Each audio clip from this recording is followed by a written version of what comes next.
We begin tonight with the sentencing of hip-hop mogul Sean Diddy Combs. In a New York courtroom today, a judge ordered Combs to spend more than 4 years in prison. Combs was convicted in July on prostitution-related charges. Today, he stood before the court for more than 10 minutes, apologizing and calling his actions shameful and sick. Prosecutors pushed for an 11-year sentence, while the defense argued for time served, since Combs had already spent more than a year in jail since his arrest. CBS legal contributor Jessica Levinson joins us now.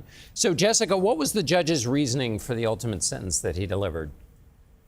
Well, I think the judge largely agreed with Sean Combs that this behavior was sick. And you heard the judge talk a lot about the evidence of physical violence, the evidence of mental and emotional violence.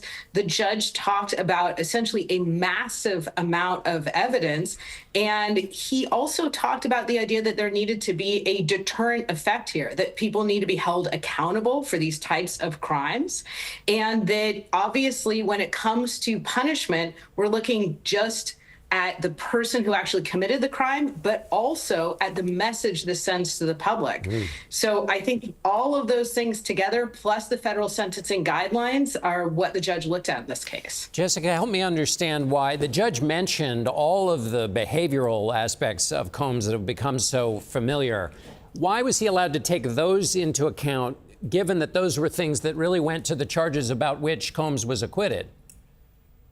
Okay, so how long do we have here? Very recently, the U.S. sentencing guidelines changed, and they changed to say that when it comes to acquitted conduct in a federal court, that acquitted conduct is not relevant when a judge is looking at the length that the sentence should be.